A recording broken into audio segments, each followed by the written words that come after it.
let's take this room, for example, and say, what are all the things that you offer just for an office?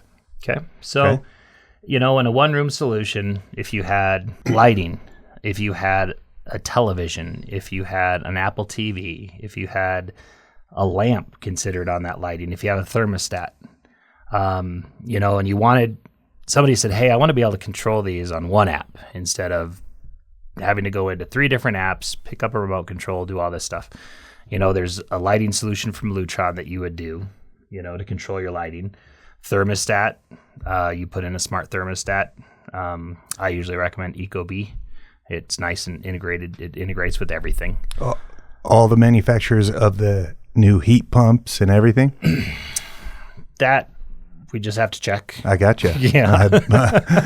Some of those don't. They don't.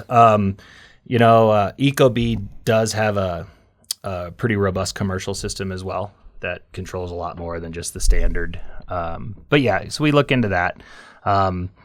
And then, as far as AV control, so you put in a television, you put in something of that sorts, and then you can have one app to control all those things versus 3, to get into your lighting and stuff like that.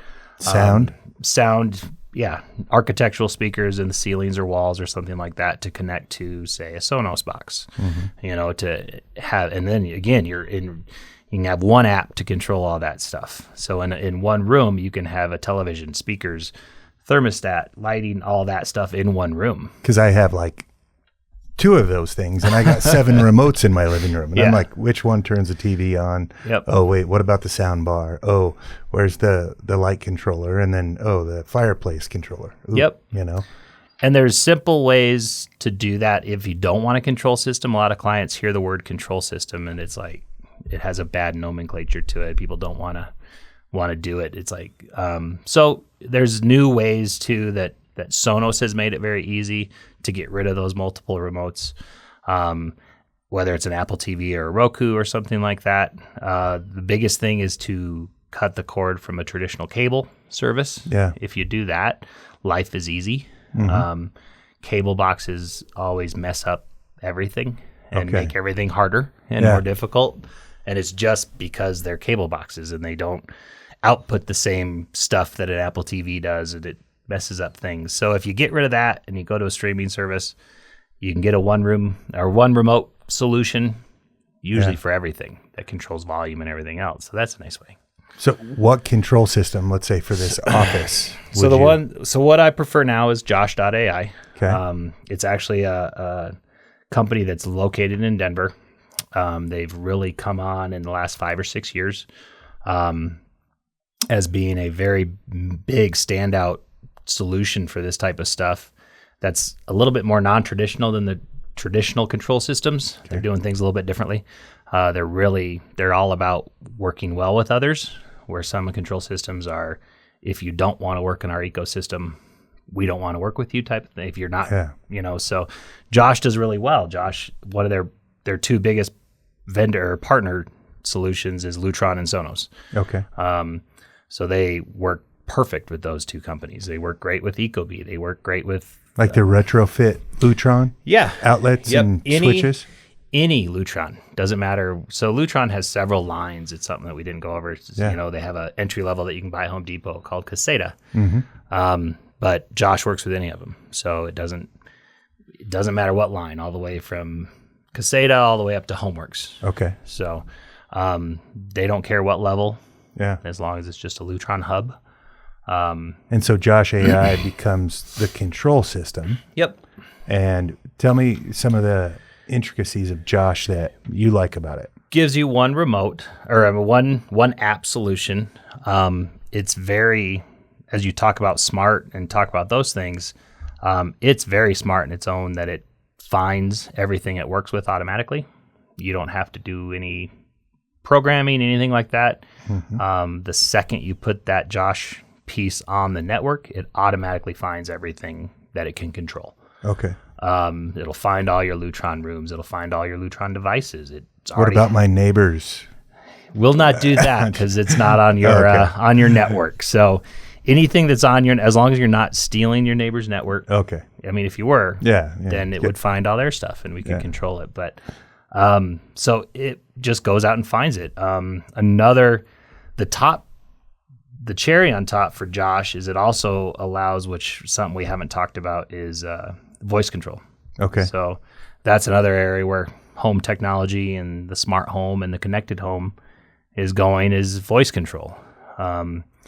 Amazon's probably invested the most money in voice control. Yeah. But there are other companies out there, and Josh is a big one on doing privacy-based voice control where they're not listening to you and stuff like that, like some of the others, who will just...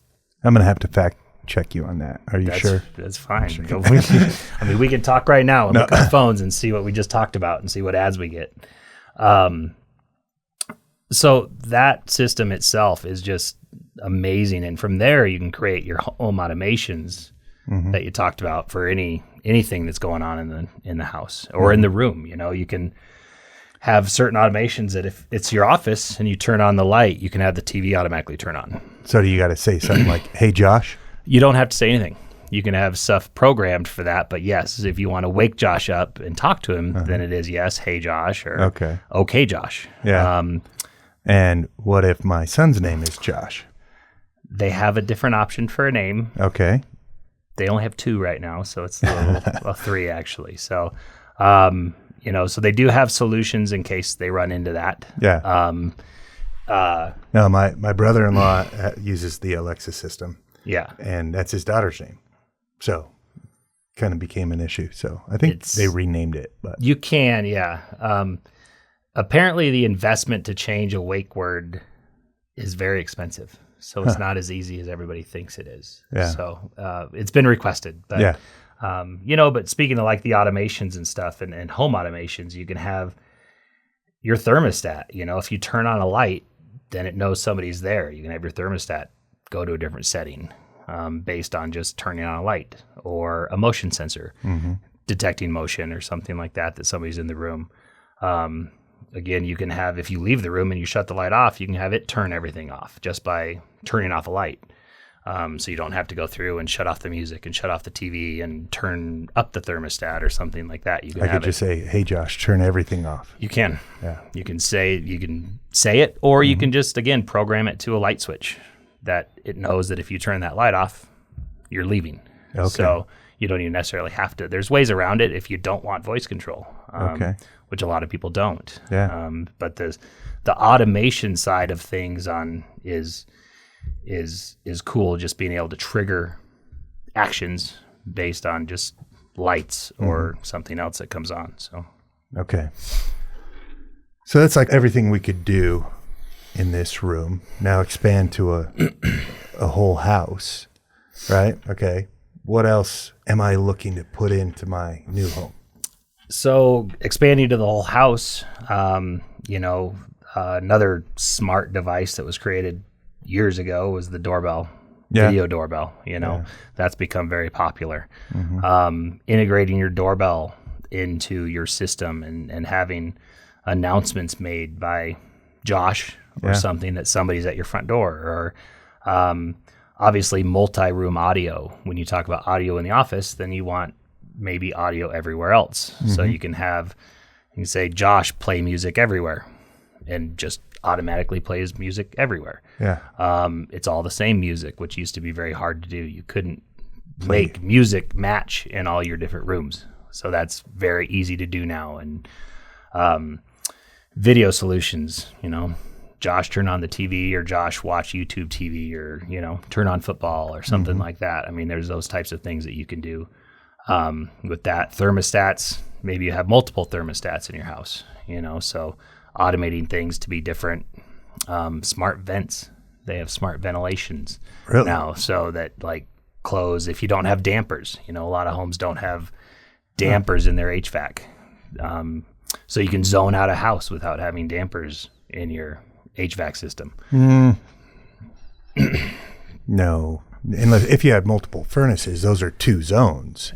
But you still got to have a damper if you're calling. It's a smart vent that closes and shuts off multiple zones Okay. It's kind of cool. The company's called Flare. Flare. Okay. So like in my house, I don't have dual zones, but I have flare vents. So like, and each of those rooms has a thermostat or a thermostat from Flare that measures that, and then it ties into Ecobee. And at certain times, it uses different thermostats throughout the house and closes vents. So it's like a retrofit. It's a solution. retrofit damping solution. So wow. I mean, there's just so many things you can do as far as expanding it in the home and doing things like that outdoor, outdoor audio, outdoor TVs, outdoor Wi-Fi.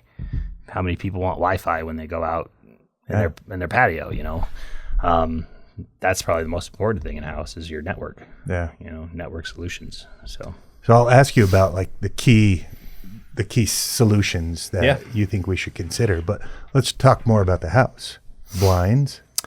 Lighting, that's all part of lighting. Lighting and shades fall under the same kind of umbrella. If you're trying to control the light in your house, lots of light comes in through your windows. Yeah. So that's just the natural light without having to turn on a light. So yeah, Lutron also obviously offers shades.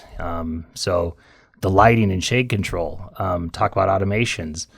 Lutron now has it where your home, you plot it on a map. You show it like the direction that it's facing.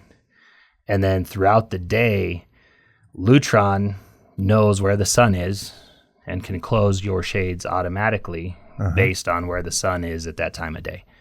And I mean, it's in the new commercial code, the daylight harvesting, right? Yeah. I mean, so yeah, it's all automatic. You can set it. And I mean, it used to be people who were like, oh, it's really cool that I can shut my lights off outside according to sunset, and it follows it throughout the year as sunset changes. It follows the time clock. But now with the ability to actually follow the sun and have your shades close on certain sides of the house automatically without you ever having to do anything is eco-friendly as well, to keep your house cooler and things like that. So it's pretty cool stuff. So HVAC, lighting, getting into sound. Let's talk a theater room, right? You got theater's its own animal. Yeah. On what you want. The uptick from theater installations went up drastically in 2020 with COVID, when people couldn't go out to the movie theater and couldn't go on trips and couldn't go do all this stuff. So a lot of people spent some money on their home inside to give their family something to do together. Home theater is great. It's an awesome experience when you can have an immersive experience in your own home. So. And again, you can take it from just a media style room or something like that up to a full-fledged dedicated theater where, it looks like a small movie theater when you go in there. So it's really cool, There's lots of different things you can do with those style rooms or media rooms. I just got a job I'm excited about of a man cave. He wants 7 televisions, 4 of them to be in a 2x2 video wall where he can put whatever he wants on those TVs, and then also make it one big television. So it's 4 55s, 55-inch TVs, and then it can do one. And so it's his man cave that he's excited to do. I've never done a video wall, so that'll be a fun little project. That's cool. So I'll be posting pictures about that and seeing it along the way. So but home theater is a good passion of mine. I love theater. It's one of my favorite things. I still get goosebumps when I watch certain things in my theater. I'm just like, you get goosebumps on your arms because it sounds so good and looks so good, and it's fun. It's a cool experience when you see a customer having the same feeling when they're like, I want a home theater, but I've never had one, and then they sit in it. They're just glowing, watching this thing on the TV that they never thought they could do. So that's cool. It's pretty fun. So theaters, let's keep walking through a whole home, right? You got bedrooms, you got a kitchen, right? You have, there's smart kitchens. So many appliances are coming out. Smart. Yes.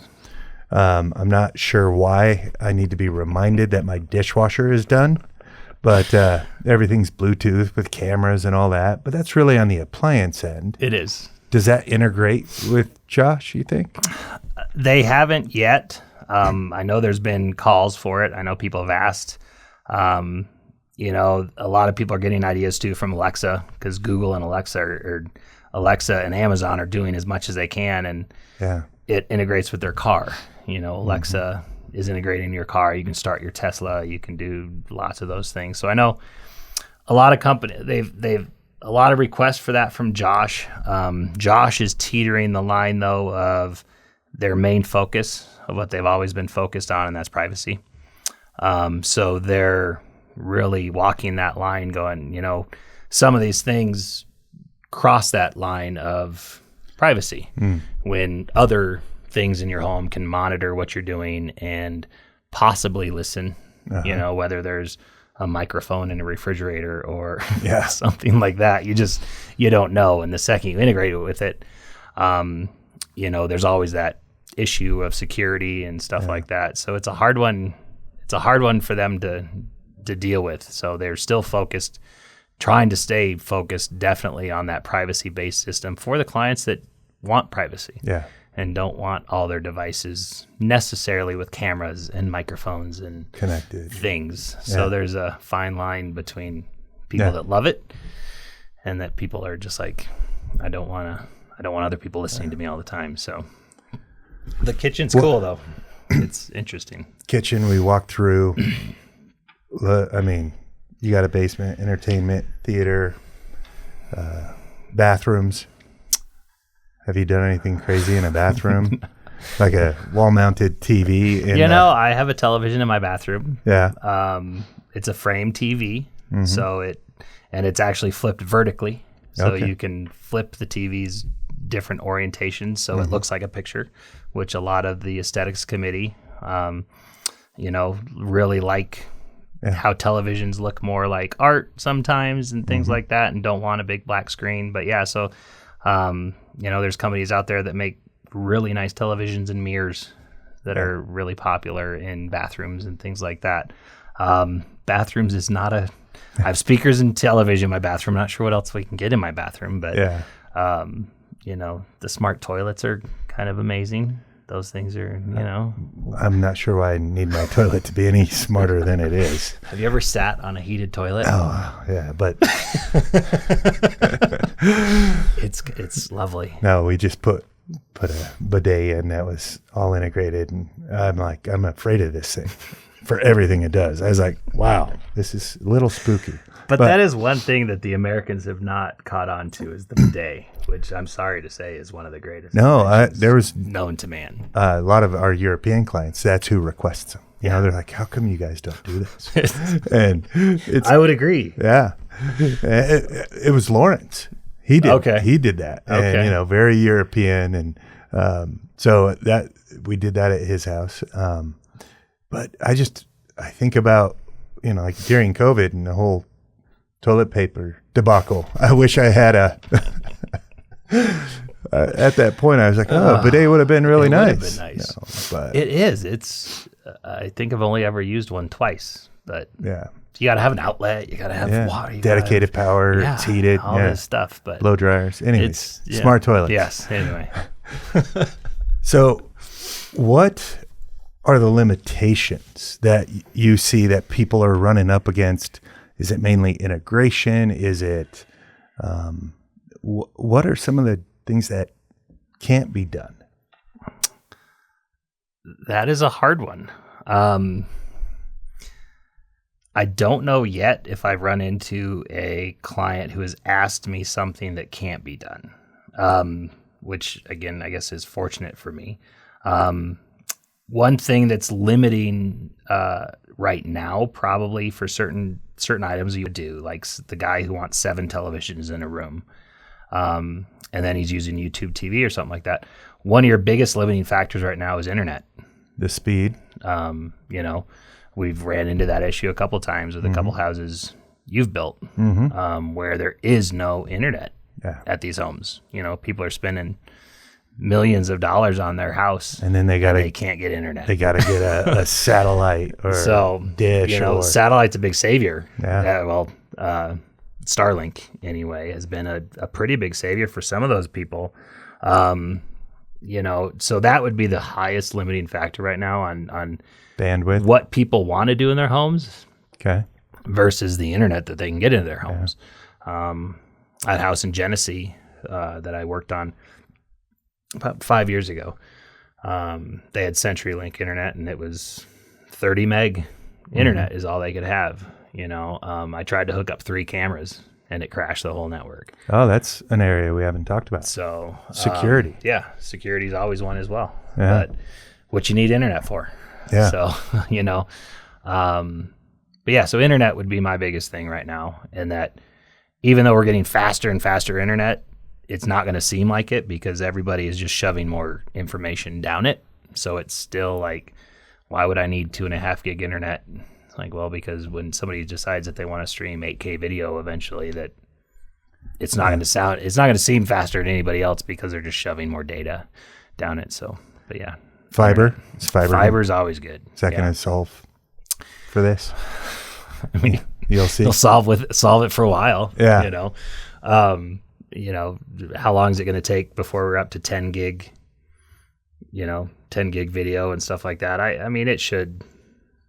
My eyes aren't going crazy. I mean, at how much you got me onto that the frame TV. Yeah, and all right, it's pretty clear. There's clearer TVs. Mm-hmm. My eyes aren't good enough to know the difference. Right? It's is there a point of diminishing return? So my biggest thing on televisions, kind of jumping around, but it's not necessarily the 4K and the 8K stuff. It's the HDR. The high dynamic range of color. Okay. That's where like your frame television fails in comparison to an OLED. Okay. Is the color, not necessarily the pixels and how close they are together, but the biggest thing is the color on those televisions. I don't actually. I'm color deficient. I think we've discussed that. Yeah. So it's kind of like, well, that's a pretty plain painting, but I can't see all those shades together. Okay. So well, for the majority of people, yes, it's. I remember. I have to remember you telling me that. So the frame's the most popular television out there. Yeah. It's most popular for a reason. People love it. No, it's great. I'm enjoying mine. So good. It's good. Got it mounted. Yeah. Kind of. So we're looking at the whole house. We talk about the systems. Security is a big one. Yeah, for sure. Josh did actually just release integration for a couple security panels, so they're getting into the game as well. Ring security, Ring cameras, any type of security is really good. Whether that's a fully monitored alarm system, just cameras. The cameras have come so far, and I mean the guy who came up with Ring, he actually was on Shark Tank and didn't get a deal. Really? And went out on his own. And I think he's done well for himself. Yeah, I think he's so. The sharks were fools because they never thought it'd catch on and stuff. But yeah, for security cameras, whether you want it monitored, these are all things that we can plan for at the beginning, or you can retrofit if need be or something like that. And like security systems isn't just video. I mean, there's sound breaks, there's sensors. Yep. But anymore with the window stuff, so much of that is wireless now. Yeah. So they don't even want to wire homes for security inside anymore. It's much easier. It's for the most part, it's much easier to do it without it. Yeah. And you want to wire, but you want to wire your cameras if you can. If you can. Right? I mean, you got to get power, or you can do. You need some PoE, type of. Right? You need a wire. Some wire. Doesn't matter what the wire is, whether it's high volt wire or whether it's low volt wire, you need some type of wire. Yeah. Most of my clients I talk to and I build their networks, and I use Ring a lot.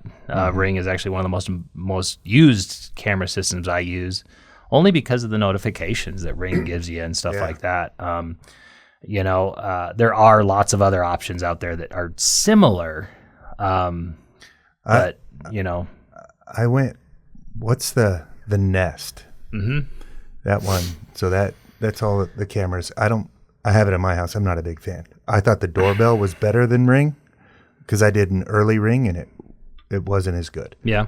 I think I installed it and our cars got broken into and it didn't notify me. Oh. Right. And I'm like, I'm going to go with a Nest.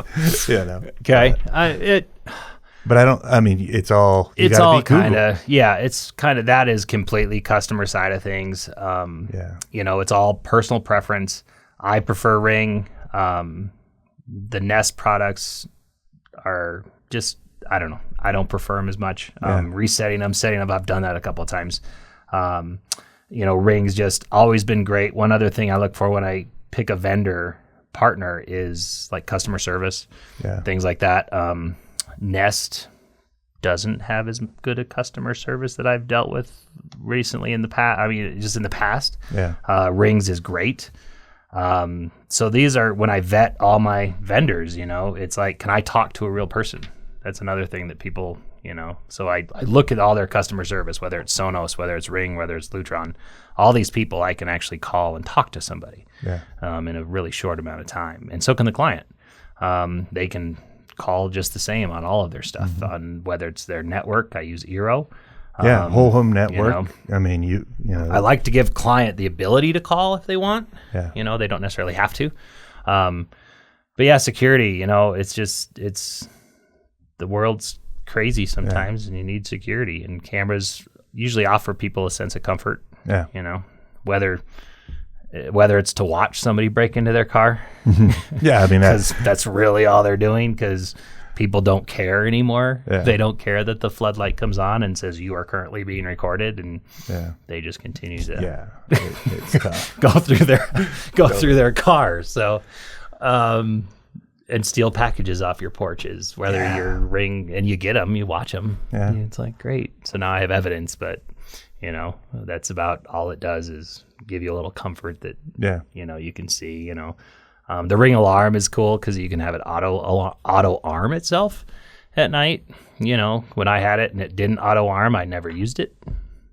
So having automations like that, where at 9:00 my alarm arms, at 7:00 in the morning it disarms.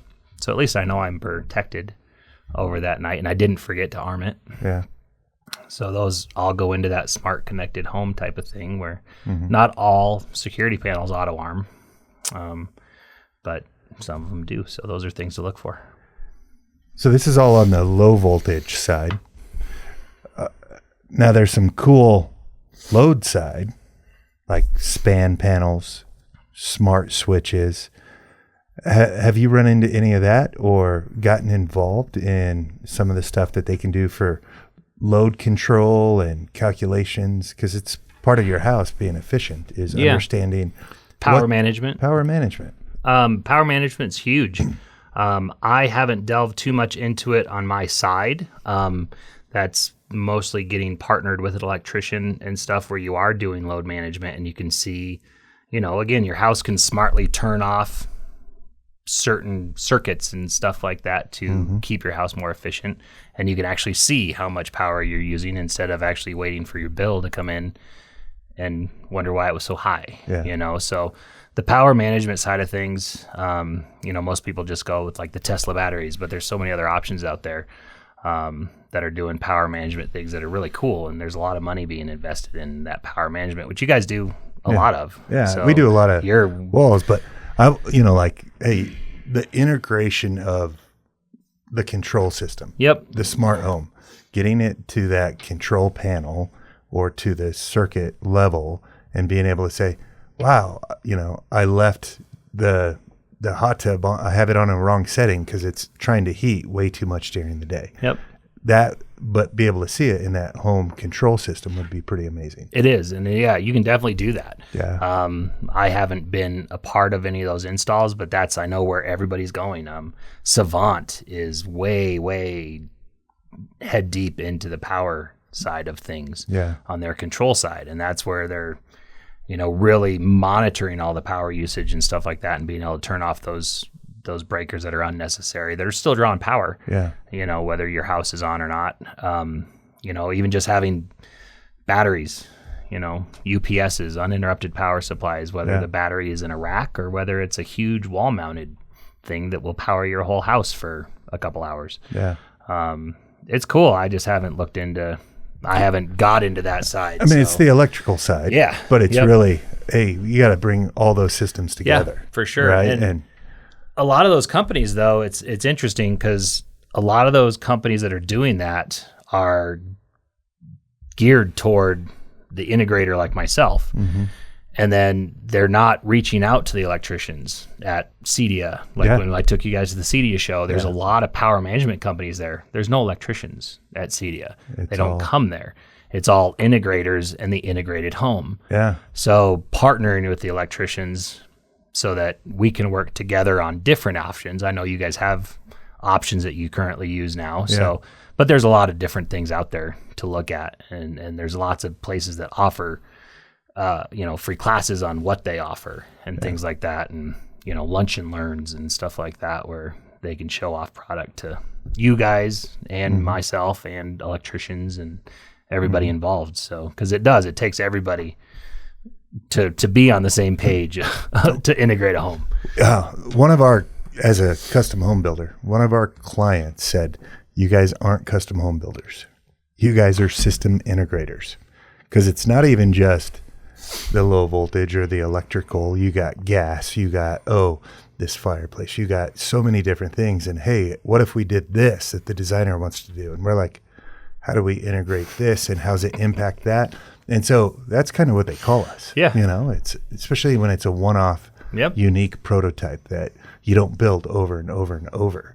It's us trying to find those solutions and having the right partners. I was going to say, you guys do the job of finding the partners that allow it, though. So you have to go out there and find the partners that you trust. And,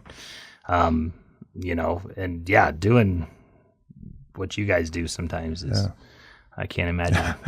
It's a headache. I think I have a headache sometimes. Let alone knowing all the building codes and then trying to be. That's the hardest part for you guys. An expert in home automation or, in plumbing solutions or heating solutions. That's why we got to bring the right team together. I know that you mentioned that with the code earlier about the commercial code for lighting,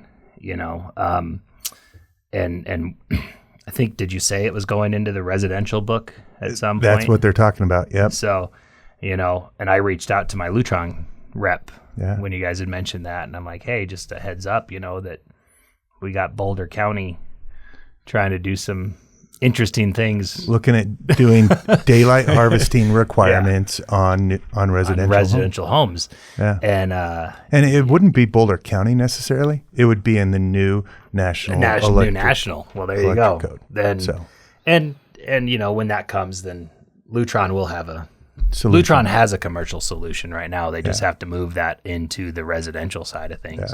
Because they have the eye sensors, the sensors that see how much light's coming in, that will automatically do shade control and automatically dim lights and stuff like that based on that. So they have the solution. It's a commercial side of things right now. So it's just interesting to know all that stuff. Well, you took me to that CEDIA expo and the Lutron experience where it's the circadian rhythm and the whole, they almost put me to sleep. What it's supposed to do. Yeah. I was just like, wait a second here. This is a little complicated. They're explaining it. It was peaceful, lights and shades and everything going different, and the different tones. The of lighting light. side of things is cool, and it has so many different avenues that you can go on. That's why it's one of my favorite things I do in the house. But that circadian rhythm thing, it's pretty crazy. And if, I don't know the health benefit. Obviously somebody did a study, to see if people fell asleep better.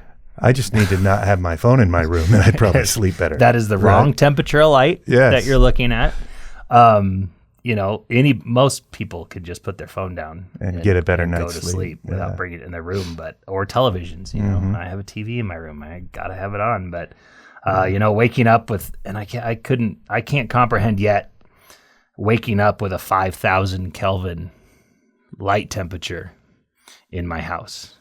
In the morning, it'd be like, what's going on? And then throughout the day, as it gets warmer, I understand that it's a cool thing, and I'm sure it'll be more and more popular as it goes on, and it'll just become a standard eventually. That's where we're going to be. So I'm sure it's been in a movie somewhere. I'm sure of it. Ready Player One, I'm sure, but it depends on if everybody has VR goggles or not. No, we don't. How much VR lighting we're going to have. We're not going to need it anyway. We're all wearing VR goggles. It's just Have you seen that Ready Player One movie? Yeah. Okay, where everybody's all doing Living that. in a virtual It's just- reality. Yeah. It's scary.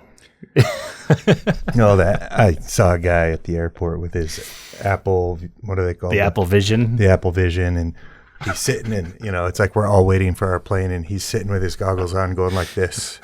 And I'm just like, oh, please, what's going on? But yeah, I haven't looked in. No, I mean, but the generations that are It's- coming, and you're just like, oh, and that's where like movie theater, like theaters are like, I got to keep trying to push that because kids can't even sit down and watch a whole movie anymore. They It's gotta can't be quick little chill reels. out for 2.5 hours. Is like, they just don't know how to do it. So, it's been cool though, but it's been a really cool journey meeting you and stuff like that. When you reached out on Facebook, it was cool. And so. Thanks for listening to Built by Insights. Tune in next Friday to hear a third and final episode.